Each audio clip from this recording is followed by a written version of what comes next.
Jungle. Audio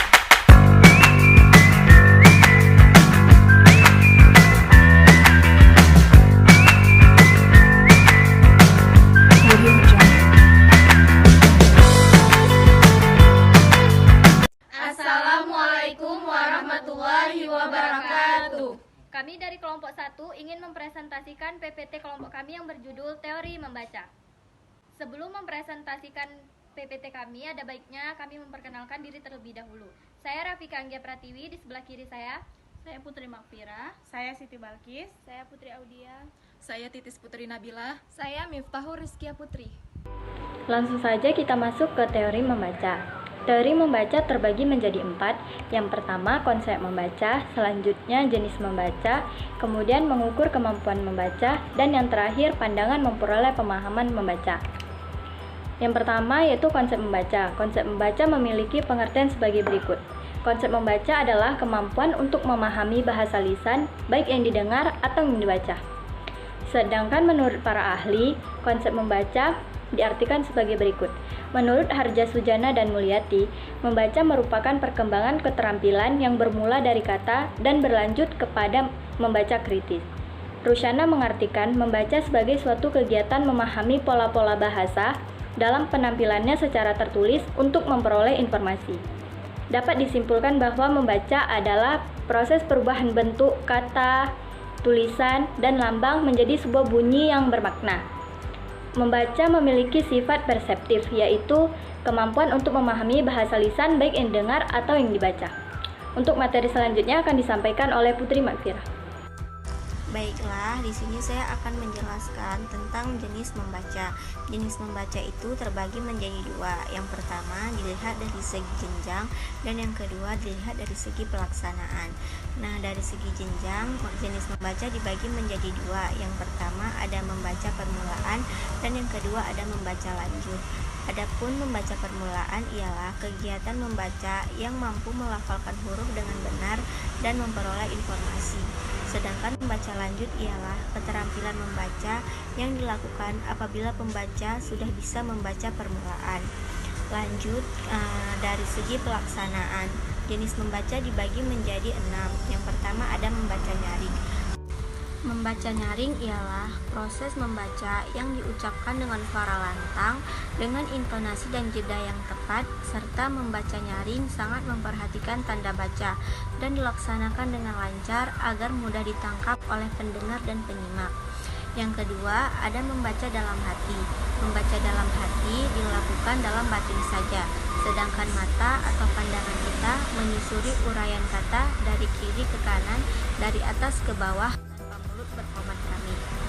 Yang ketiga, ada membaca kritis. Jenis membaca yang dilakukan secara bijaksana, sepenuh hati, mendalam, evaluatif, analisis, dan tidak hanya untuk mencari kesalahan. Selanjutnya, ada membaca kreatif. Membaca kreatif merupakan proses membaca untuk mendapatkan nilai tambah dari pengetahuan yang baru terdapat dalam bacaan dengan mengidentifikasikan ide-ide yang menonjol atau mengkombinasikan pengetahuan yang sebelumnya pernah didapatkan. Selanjutnya ada membaca cepat. Membaca cepat dilakukan dengan menggunakan jumlah buku dan bacaan yang cukup banyak dalam waktu yang singkat dengan pemahaman yang tepat. Cara pembacaan membaca cepat dilakukan dari atas ke bawah dengan kecepatan 300 sampai dengan 400 kata per menitnya. Jenis membaca yang terakhir yaitu membaca apresiatif, yaitu mementingkan penghayatan, kemampuan merasakan keindahan naskah, dan bisa menghargai keberadaan ide-ide yang terdapat di dalam teks. Berikut ini merupakan contoh jenis membaca. Yang pertama yaitu membaca nyaring.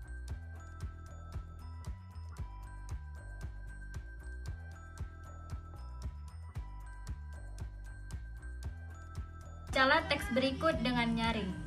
Wujud benda. Di sekitar kita terdapat banyak benda. Benda-benda itu mempunyai wujud yang berbeda-beda. Ada yang berwujud padat, misalnya seperti sendok, piring, dan gelas. Ada pula yang berbentuk cair, misalnya air. Batu dan air termasuk benda tak hidup. Benda tak hidup disebut benda mati. Batu termasuk ke dalam benda padat. Yang kedua, membaca dalam hati.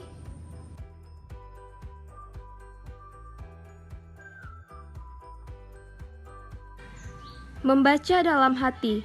Membaca yang dilakukan dalam batin saja.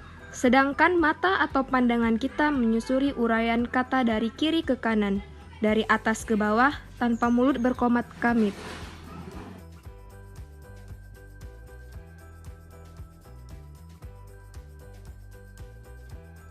Yang ketiga, membaca kreatif. Seorang mahasiswa saat membaca sebuah buku tidak akan berhenti di situ saja, tetapi ia selalu mencatat sesuatu yang dianggap penting, menandai sesuatu yang dianggap sulit atau asing, dan selalu mengaplikasikannya dengan kehidupannya serta meningkatkan bacaannya.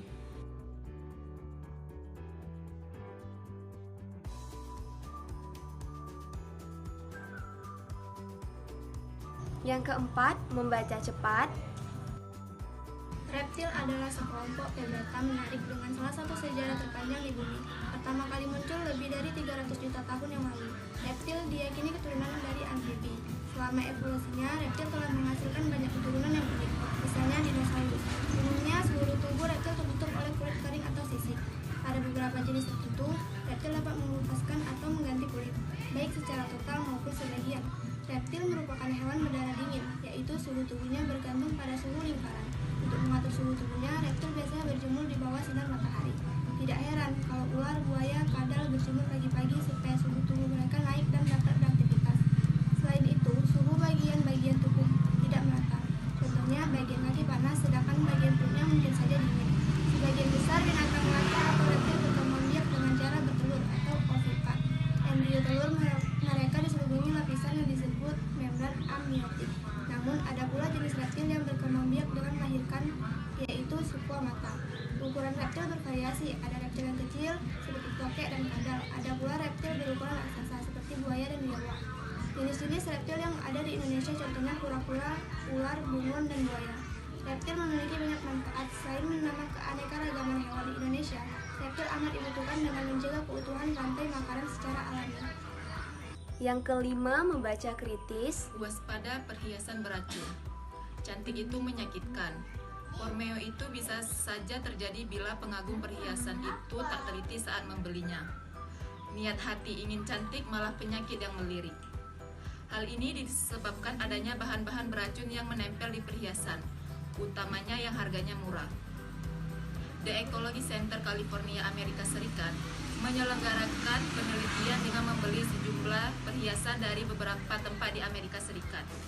Salah seorang peneliti, Jeffrey Wendehammer, ahli kimia dari Esalen University, menemukan dari 99 perhiasan tadi, 25% diantaranya mengandung bahan berbahaya di atas batas yang ditentukan oleh Komisi Perlindungan Konsumen. Bahan berbahaya tadi antara lain timbal, kadmium, kromium, merkuri, dan arsenik. Bahan berbahaya tadi terendus melalui pemindaian sinar X. Penelitian ini juga menemukan adanya kandungan logam yang mudah meleleh pada perhiasan. Bahan-bahan beracun tadi amat beresiko mengontaminasi anak-anak, sebab merekalah yang acap tertarik membelinya. Efek langsung yang bisa ditimbulkan adalah gatal dan iritasi pada kulit. Dan yang keenam, membaca apresiatif. Buku, lembaran-lembaran buku, hiasi kehidupanku, menemaniku setiap saat, tanpa harus merasa malu. Sebagai penghibur hati yang sepi, berikan cakrawala imaji, hiasi pikiran, perluas wawasan, memompa motivasi, hidupkan semangat meraih mimpi.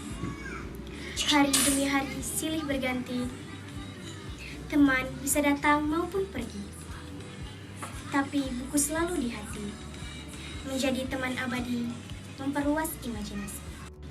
Makna dari puisi tersebut adalah kita dapat mengetahui bahwa buku itu adalah sumber ilmu yang harus kita pelajari dan harus kita cerna dalam kehidupan sehari-hari agar kelak kita menjadi orang yang berguna.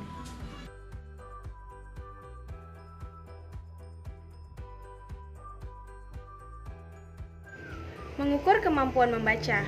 Kemampuan membaca dapat dihitung ataupun diukur. Kemampuan efektif membaca. Istilah KEM adalah kepanjangan dari kemampuan efektif membaca, dan ini merupakan istilah yang biasa digunakan dalam mengukur kemampuan membaca kita. Dari pengukuran inilah, kita dapat mengetahui kemampuan membaca cepat 300 kata per menit atau bahkan lebih dari yang kita miliki.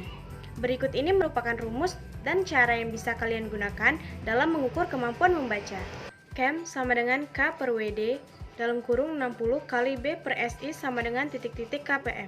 Keterangannya, KEM adalah kemampuan efektif membaca, K sama dengan jumlah kata yang dibaca, WD sama dengan waktu tempuh baca dalam 1 detik, B sama dengan pemahaman isi atau skor perolehan siswa, SI sama dengan skor ideal, KPM sama dengan kata per menit.